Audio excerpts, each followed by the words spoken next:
Okay, moving on to customization of the fields within the Item Details tab. In the Item Details tab, you'll recall we had different sections. Those are indicated as here. We have Details, Status, Effort, and Estimates. If we wanted to add yet another section in, at the top we can create a section, give it a name, something like Assessment. We can opt to have this be part of workflow locking. We'll talk about this later on, but what that means is when the workflow reaches the end stage or a certain point in its workflow, we can lock this particular section down, making it read-only, and then we have advanced permission options. This allows you to choose exactly what groups have read and or write access to this section. I'll click on Save and you'll see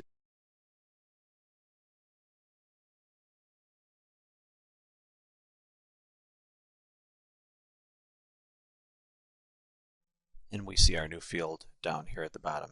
If we want, we can go back, modify it by clicking on the pencil icon, or we can actually come out and remove this section altogether. Now regarding fields, each one of these are fields, and as you can see we can create a number of unassigned fields, drag, we can reorder the fields inside of the particular Workspace tab. Down here we can move some of these around. We have other field types known as a matrix. And the matrix is going to display as like a grid, but with a fixed series of columns and rows.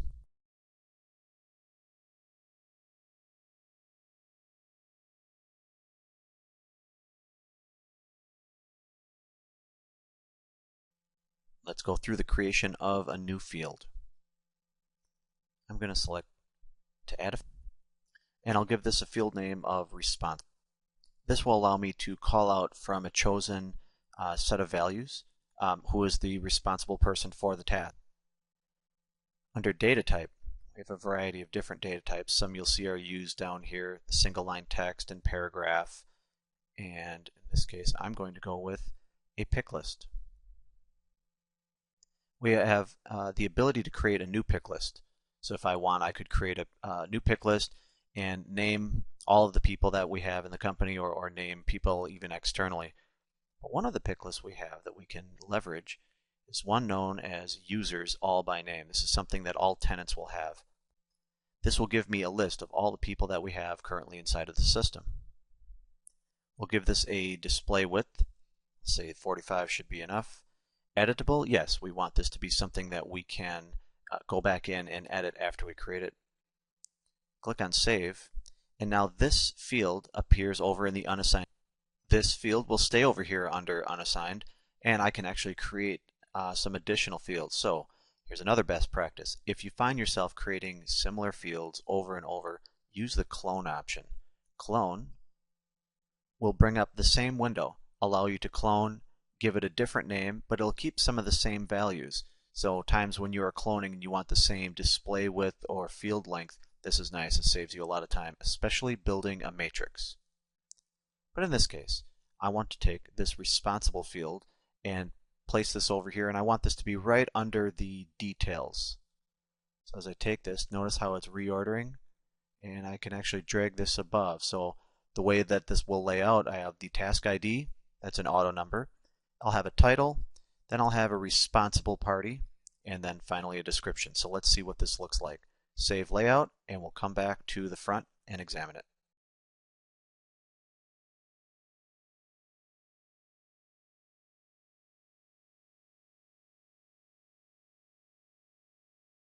As I had mentioned, having multiple tabs open, we could simply Control Tab over, but in this case we'll take the slow way. We'll come up to the main menu, Program Management, come into Tasks. First thing we can do, let's take a look at existing data that we have in there. So here was our existing one item that we had under our Tasks workspace. Note first that the name Item Details, the Item Details tab has changed to General. All right, so we've been able to do that. And under here we have Responsible. It's a new field. It's empty. And because this record is already finished and closed per the workflow, we don't have the ability to edit, but that's okay. The next time I create a new, come in and add a title, Notice I have responsible and I have the list of all of the people that are inside of my system. This is the pick list of users all.